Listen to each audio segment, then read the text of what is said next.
Hey guys, today we are going to be graphing trig functions. So we talked all about the different trig functions and exact values, etc. And now we're going to take that knowledge and put it on a graph. So our essential question today is, how do I determine the amplitude and period of a sine or cosine function? So just looking at that essential question, we've got some vocabulary to go through today. And we're first going to start by learning two new parent functions, one of which is y equals sine of x. So this is going to be our function that we kind of saw with those spaghetti trig, so the sine graph. We are going to plot this one in degrees first, just to kind of get ready for doing the radians. But what we need to think about are some critical points, or some special values that are going to make graphing this equation easier. So if you remember those special quadrant border angles, or the OIO thing, those are going to be the most important things that you learn this year. Because when you look at it, this is going to make graphing my functions a lot easier if you know those critical values. So I'm going to start with that 0-degree angle, 90, 180, 270, 360, etc., etc. Okay, so those are those special quadrant border angles.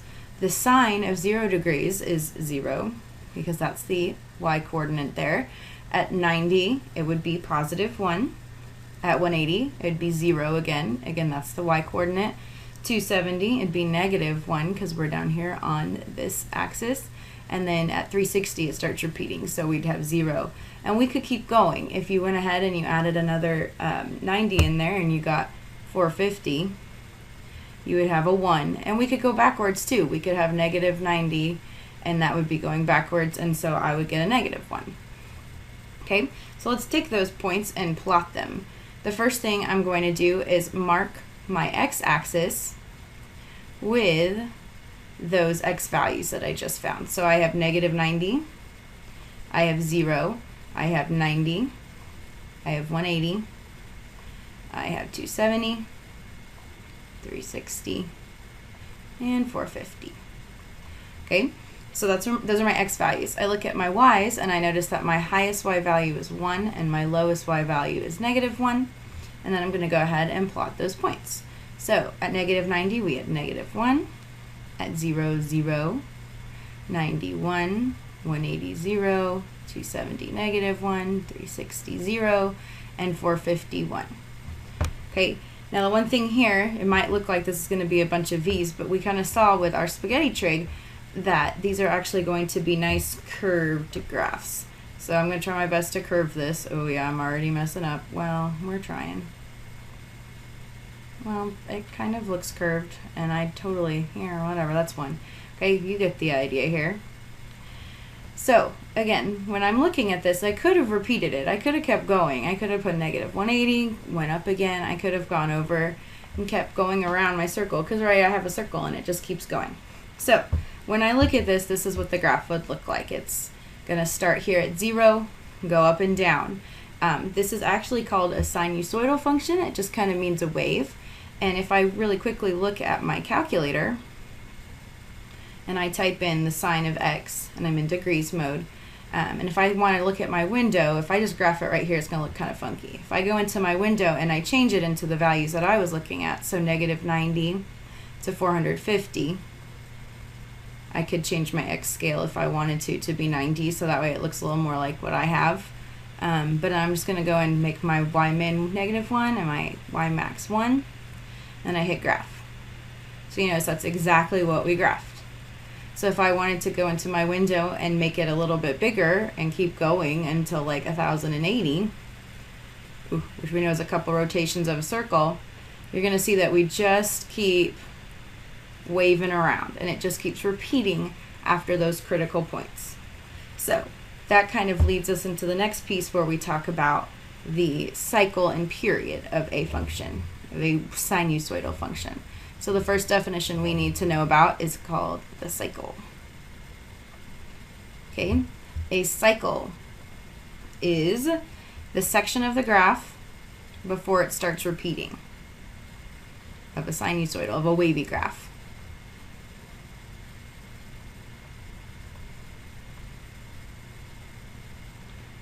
So if I look right here, if I start right here at the 0 point, I've gone up and down, and then I'm back at that starting value. So my cycle has started here. That's important because a lot of times your graphs are going to ask you to graph 1 cycle or 2 cycles or however many cycles.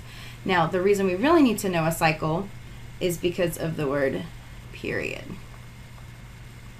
And I'm going to go ahead and move my equation away. It's in the way.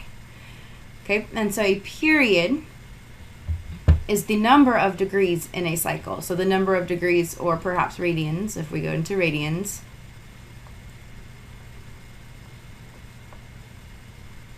that complete a cycle.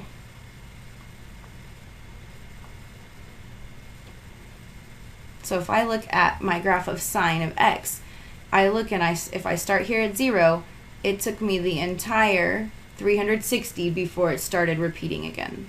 So the period of sine of x is 360 degrees, or if we were in radians, that would be equivalent to 2 pi. So we've graphed sine of x here. This is our new parent function. If you know your critical values, where your quadrant border angles are, it's pretty straightforward to graph. So let's go ahead and see if we can figure out the cycle, period, etc. of cosine of x.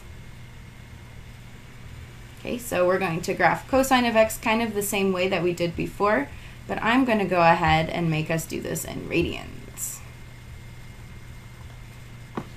Okay, and so when I look here, I'm just going to again make an XY chart for myself of those critical values. So we have 0. Remember, 90 degrees is equivalent to pi over 2. That's the angle up here. Pi would be that 180 degree angle. 3 pi over 2 would be the 270. And then finally, all the way back around, your circle would be 2 pi. Okay, now cosine, remember cosine is your x coordinate. So if you're over here at 0 degrees on your unit circle, or 0 radians, you would have a cosine value of 1. Okay, up here at pi over 2, it turns into 0. Negative pi, it'd be negative 1. 3 pi over 2 is 0, and 2 pi is again 1. And again, it repeats itself. So when I go ahead and I graph this, my highest y value is 1, my lowest y value is negative 1. I have 0. One of my critical points is pi over 2, then pi, 3 pi over 2, and 2 pi. Okay, so I'm going to go ahead and graph those. So I have 0 goes with 1, pi over 2 is 0, pi is negative 1, 3 pi over 2 is 0, and 2 pi is 1 again. Okay, and again, we have that sinusoidal action going on. So this is going to be connected with a nice curve, maybe. I tried really hard to do that. And it's going to just continue to follow that same pattern. So one thing that you notice, sine started here at 0, 0. Cosine starts high, and it starts up here at 1. And then it goes down and starts to kind of make the same shape, but it starts at a different place. Okay, so what we need to know here is I have this beautiful graph, and the other pieces of vocabulary we need to know are first the sinusoidal axis. Okay, sinusoidal axis. Basically, when you are looking at a sinusoidal axis, it's just that horizontal line that goes through all the middle points. So if I'm thinking about where this graph, where the middle points are, not the high or the low, this one happens to be the x-axis. It's not always going to be the x-axis. Once we start talking about vertical shifts and maybe horizontal shifts, it'll move up and down, but for right now, my sinusoidal axis goes through those middle points. The other thing we need to know relating to the sinusoidal axis is the amplitude. Okay, the amplitude is basically the distance from the sinusoidal axis to one of those high points or to one of those low points. So it's the distance from that middle line, sinusoidal axis, to the top or the bottom.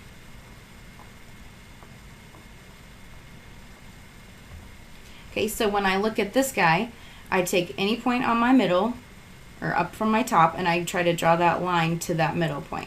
So when I look here, that's my amplitude. So for this case, the amplitude goes from 0 to 1 or 0 to negative 1, so my amplitude is just 1 of this graph. You notice the period is actually the same. It goes from 0 to 2 pi, so that would be 360. And my amplitude of this graph is also 1, just like it was of the other graph. Okay? If I was to ask you, though, about the domain and range of this guy, if I wanted to find the domain, you think about what kind of x's can you put in. Well, I could keep putting in radians or degrees forever in here. So my domain is going to be negative infinity to infinity. The range is what changes with these guys with that amplitude change. So the range is going to go from that low point of -1, and you can include it, and it's going to go up to +1.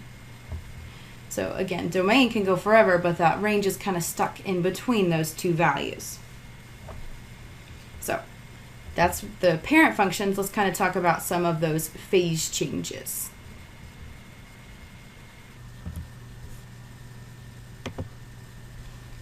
So when I look in here and I have 4 sine theta, when you see these types of graphs, a lot of times when they give you something in theta, if they say theta, that's going to kind of tip you off that it's degrees if they don't already tell you it's degrees. And if you just see an x, that's going to tell you that you're probably graphing in radians. So this one we're going to graph here in degrees. So when I think about this, we have now multiplied our trig function by 4. So my theta, or my x value, again, we're doing this in degrees, I'm going to still be using those special border angles that we just keep seeing. And when I go ahead and I find these values, remember, I'm going to take the sine of theta, or the sine of 0 in this case, and that's 0, but I'm going to times it by 4, which gives me 0. I'm going to do the same thing for all these other guys. So I'm going to take 4 and times it by all of these sine values, which would give me 4 times 1 is 4. And I have 4 times 0 is 0. I have 4 times -1 is a -4.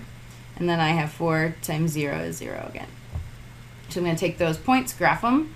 I have 0, 90, 180, 270. Did I lose one? No, I didn't. Okay, I got this. Okay, and then I'm going to plot those points. Oh, but first of all, I need to figure out where my high and low are. Okay, so my highest point on here is 4. My lowest point is -4. So at 0, I'm at 0. At 90, I'm at 4. 180, 0. 270, -4. 360, at 0 again. Connect my dots. Ooh. That was good. I'm getting better at this. And so when you look here, you notice that nothing really changed about this graph. I still have the same cycle length, so it's still, the period is 360, but now my amplitude has changed. If I look in here, my amplitude is now 4. The distance from that middle line, the sinusoidal axis, down to a high point or a low point would be 4.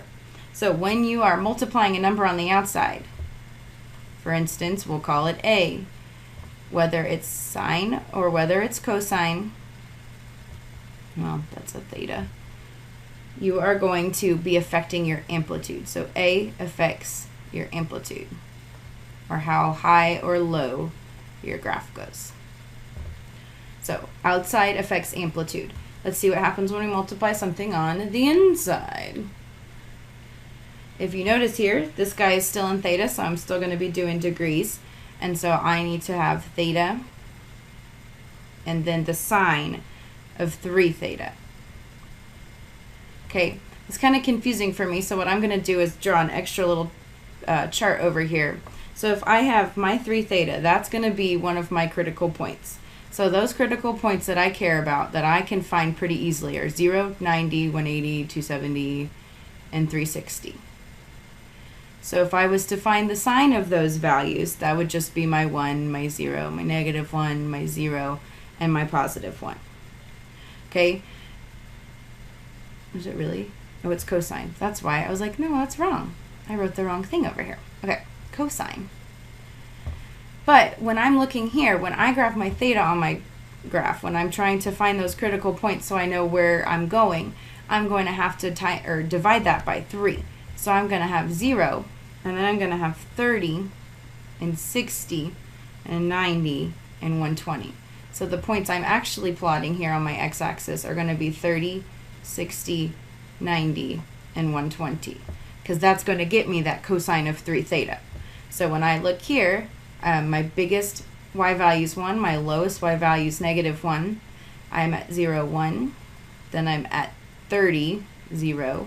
We're at 60, -1, 90, 0, and 120, 1. And then I connect my dots on a curve. Ooh, okay. And so you see here, my amplitude didn't change. I look here, my amplitude is still 1 from that regular parent function. However, what did change is my period. My cycle, where it started and restarted, it now changed from the 360 and it went down into 120.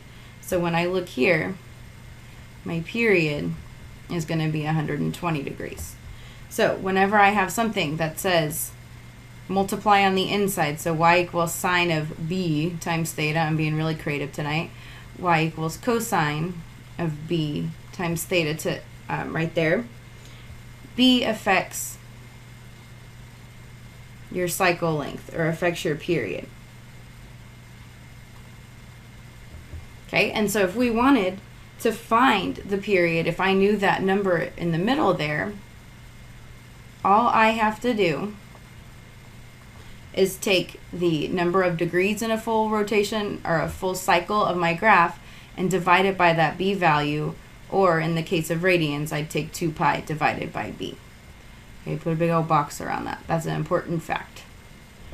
So if you want to find how many degrees you're going to have to go to make a full cycle, you take the full thing and divide it by whatever number is multiplied by your variable on the inside of your trig function. Okay, now if you were looking for what are these values that go right here, because we like those critical points because it kind of gives me an idea of where do I start. Remember, your sine function, if you look back at your sine function, it starts at a high, or sorry, it starts at a middle point, then it goes to a high, goes back to middle, then it goes to low. Okay, so sine has that graph that starts and then goes down. Okay, whereas cosine, you know that it starts up at a high point, goes to a middle, and then goes to a low. So it goes down like that. So critical points, if you want to figure out where those values are going to be, all you have to do is take your period, whatever you found your period to be, and divide it by 4, because there's always 4 values in between there where you have a middle, a low, a middle, a high, or for whatever your cosine or sine function is. So if you take your period divided by your 4, you can find that. Okay, I know this video is running a little bit long, but I want to go through one more example that kind of skips the drawing of the XY chart and takes into account the period, the amplitude, and to find those critical points. So I'm going to graph 2 cycles. I'll make a note. I want to graph 2 cycles of this just to get an idea of y equals 8 times sine 1/2 x. Remember, if I have x, then I'm going to try to graph this in radians. Ooh. Okay, so remember, this is our general rule. The a and the b are going to tell us what changes here. So my a value on the outside is my amplitude value. That's what we saw when we multiplied on the outside. It changed how tall my graph was. And in this case, my amplitude is 8. Okay, so that's going to tell me that all of my high-low points are going to be 8 or -8. Okay, so that's my A value. I found my amplitude. So then my B is 1/2. I'm using Christmas colors today. Okay, B tells you your period. So if I wanted to find my period length, I'm going to take a full cycle, which is 2 pi, and then I'm going to divide it by whatever number is b. So b is 1/2 in this case. We've got some tricky fractions going on in here. Remember, you keep the first, you change the sign, you flip over the second, and you find out that 1 full period is going to happen every 4 pi radians. So what this is telling you is that your cycle or your period is 4 pi long. So it keeps going for that long. So when I look at this, I can go ahead and label some points. I know my high point is 8. I know my low point is -8. Then I have my my period here. But I need to know a full cycle is going to go from 0 to 4 pi. But I need to know where are those critical points in between. So to find those critical points, I'm going to take my period, which we just said was 4 pi, and divide it by 4 because there's 4 critical points in between on each of these, which tells me that I'm going to have some sort of special value, so a mid, a high, a mid, etc. every pi radians. So now I can label my graph. I know that I'm going to have each of my points will be pi, then 2 pi, then 3 pi. It did tell me to do 2 cycles, so I'm going to go ahead and keep labeling until I get to 2 cycles, which will be 8 pi. Now I'm going to graph my points. Now the one thing to remember is that sine is the one that starts in the middle, so it starts at 0, then it goes up to a high, goes back down, goes down to the bottom. Now this is one full cycle. Okay, but they asked me to graph 2, so I'm just going to continue. Goes back up, middle, low, middle, and then you connect your dots. Oh, wow. Struggling. Okay. So I hope you had a great weekend, or that you will have a great weekend. If you have any questions, please don't hesitate to ask, and I will see you on Monday.